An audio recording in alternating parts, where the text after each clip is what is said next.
Hey, how y'all doing? Nice to meet you.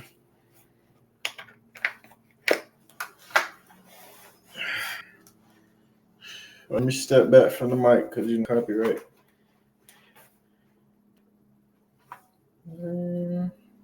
Everything that you do, I don't really have to look very much further. I don't want to have to go where you don't follow. I don't want to hold in passion inside. Can't run from myself. There's nowhere to hide. And don't make me cry one more time. I don't wanna hurt anyone. Stay in my arms if you dare. Not hurt anyone. Don't walk away from me. Don't walk away from me. And I wish nothing.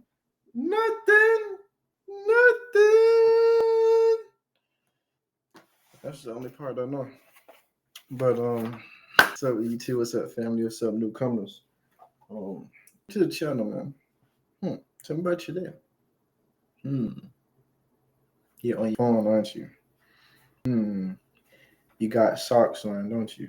You got the phone in the right hand, don't you?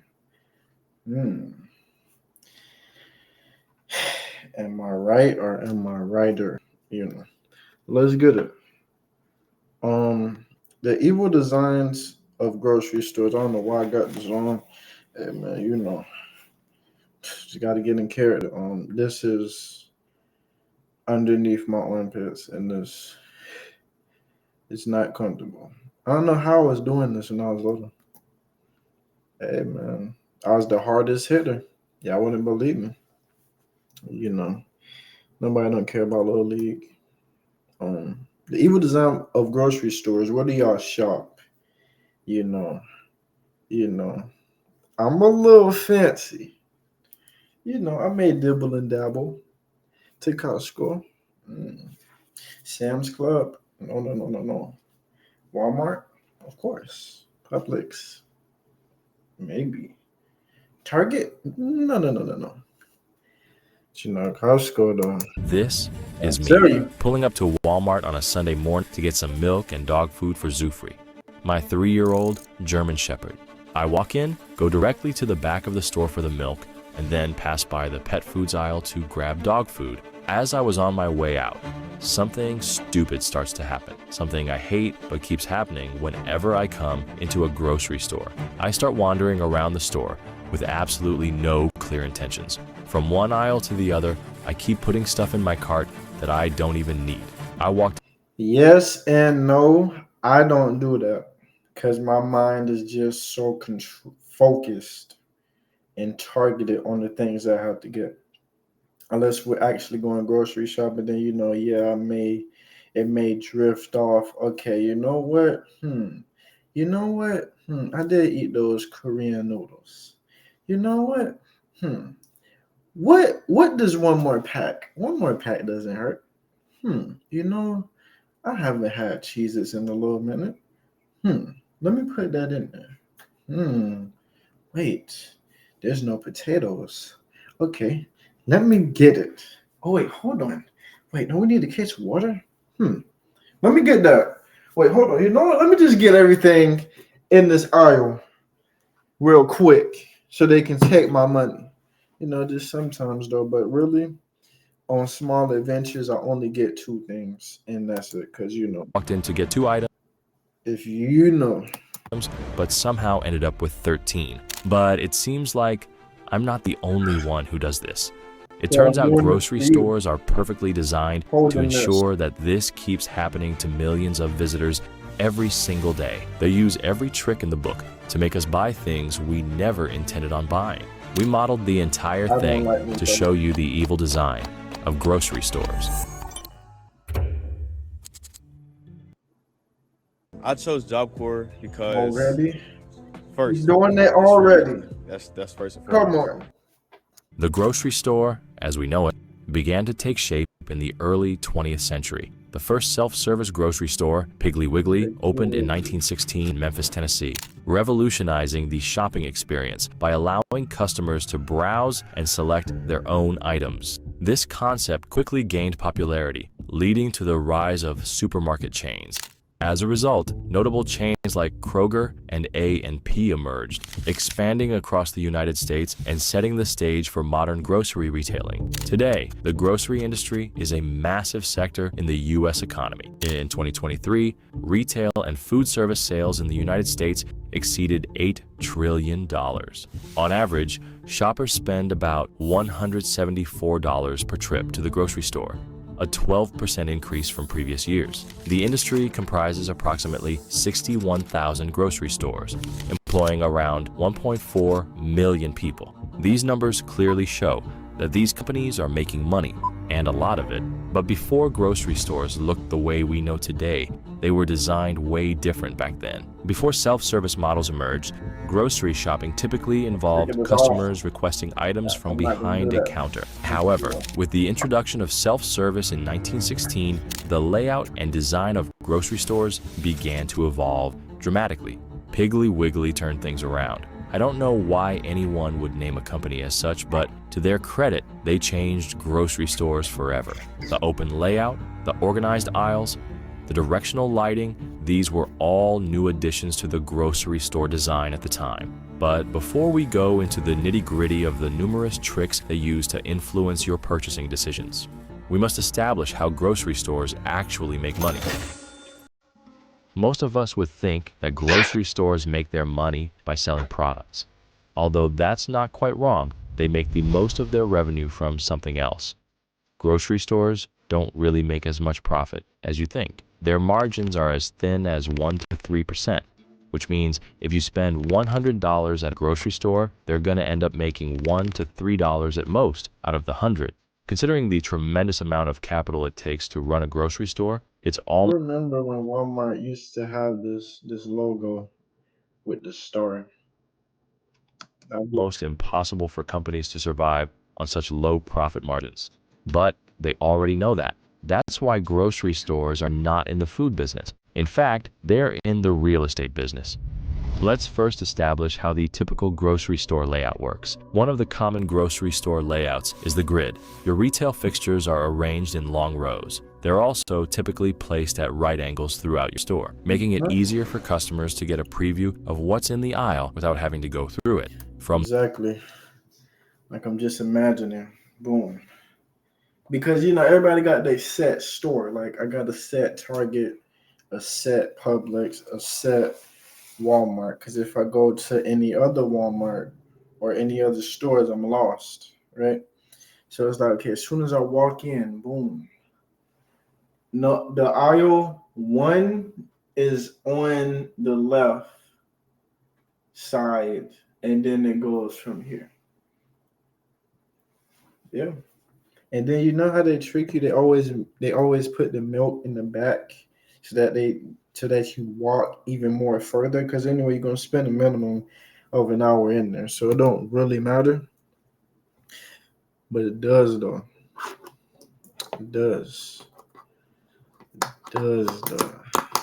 They know it. They From do. the width of the passages to the shelves dimensions, every square inch of the store is utilized to its fullest capacity. The layout also uses the loop concept, meaning the flow coming from the entrance should never cross paths with customers exiting, making the whole shopping experience an actual loop where the customer is guided in and out of the store seamlessly. But one could argue, all of these design strategies are present in many commercial establishments, not just grocery stores. So where does the trickery actually begin? The manipulation starts the second you step inside the store. The first thing most shoppers typically encounter when they walk into a grocery store is what's called front of shop, in which and on top of all, we're gonna get into that right after I yap about this. Obviously, and this always happened to me.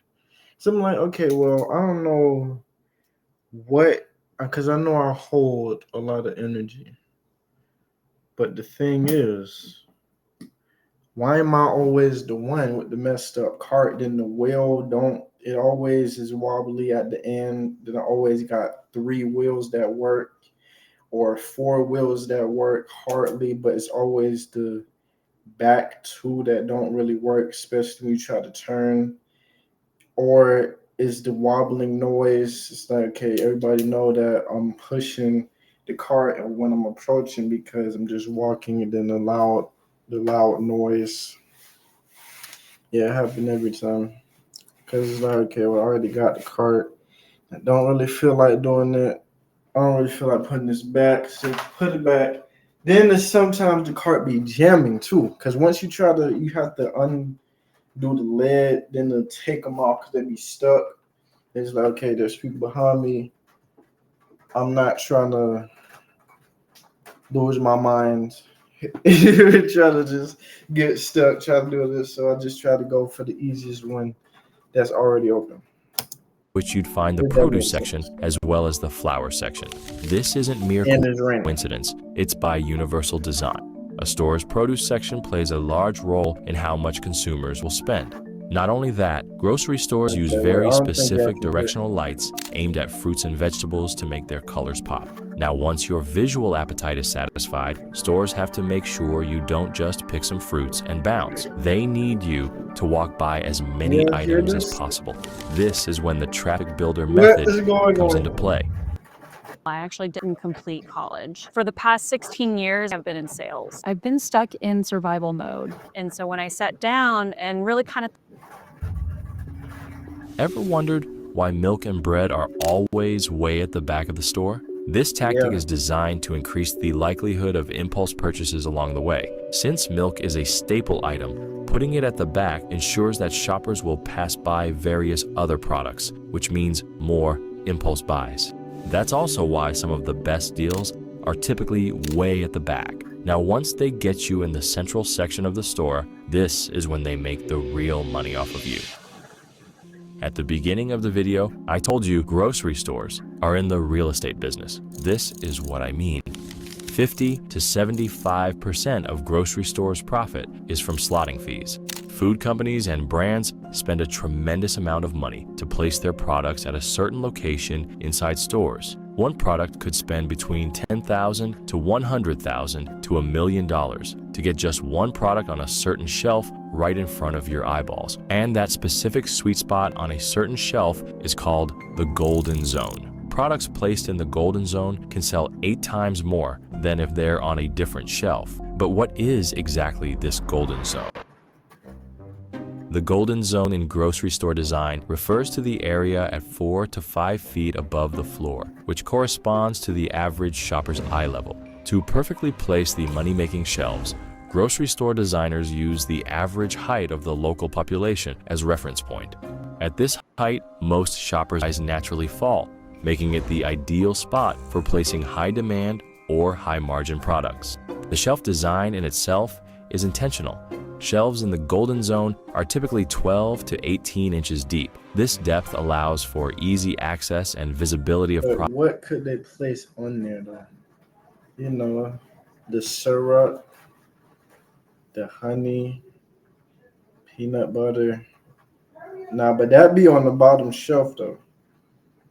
The honey and the syrup be in the middle. So what could this be in the middle of though? Because obviously I know the sugary cereal that's going to make your teeth fall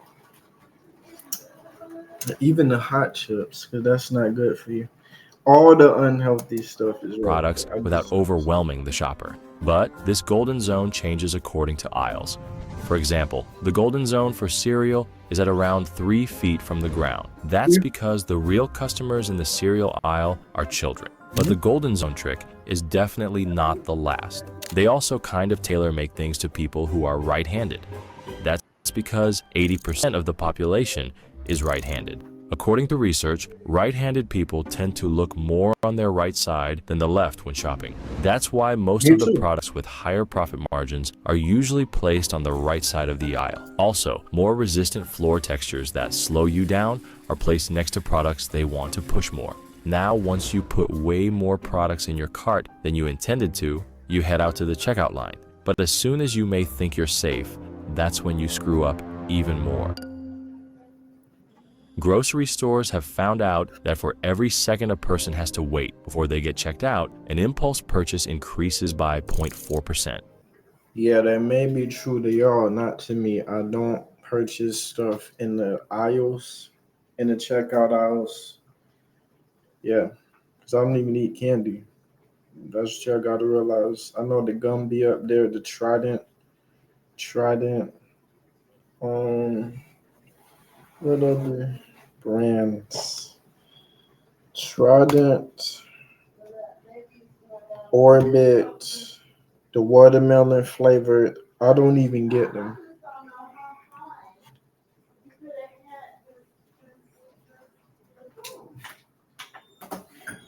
Trying to make sure that it's not Melody invite you, or you didn't end up eating something that's allergic to it. What? Wow. What? We don't care. Okay, I know you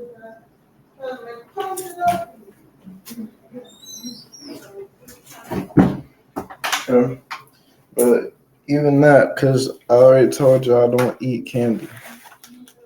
I don't even eat hot stuff. So it's like that's actually false because I don't pick nothing from them. Like, yeah, you may see a Twix there because I know y'all bedbacks or even some trolleys. I don't do that though, 16% I of don't total work. sales are made in the front area, and 87% of those impulse buys are made 3 seconds before a customer Already is know. checked out. In the modern grocery stores, the checkout aisle. This is me. This is how I be looking. So I'm like, my nigga, the line can't be, and then especially if it's only 1 or 2 aisles, because they close off the self checkout. So now you're forced to go to you have to go into an aisle. Specifically, like aisle number 8 is always open, or even aisle number 3. So that's a pretty big space margin. So it's either okay, well, boom, okay, look, you know what? If I go to aisle 3, okay, it looks like it's not that long. So then you're gonna walk all the way down there. Boom. So this okay. It's not long, but the person got a lot of items, and then what makes it even worse, the cashier scanning is so slow. Then if you go to aisle 8, the line is just like this.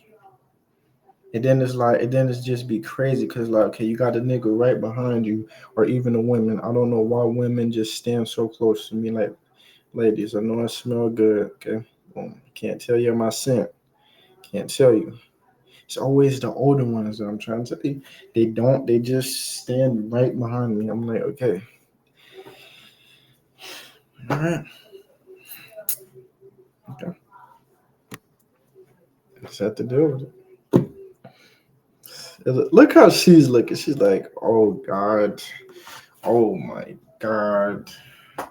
Oh my goodness. What is going on? I'm on my lunch break. Well, Chelsea is gonna be mad at me. My boss may fire me, but this is what I did today. I'm wearing a jacket or whatever. I'm kind of pissed. Me and my husband are in a conflict right now. I'm not doing good with his mother. The kids are at school.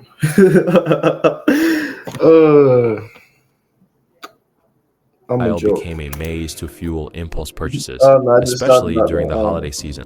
You're led through a winding corridor full of tempting small items for you to pick up along the way. Some stores intentionally leave out a couple of lines without a cashier, increasing the waiting time in checkout lines. All of this without mentioning the price tactics like the 99-cent trick, which increases sales by 24%, the flashy reduction signs, the pumping of fruity smells to enhance the overall experience, and the list goes on. Next time you stop by the grocery store, treat it as if you were walking into a casino. Grab the stuff from your list and get the hell out. show, even though y'all not. But all right, very good video. Comment where y'all shop at.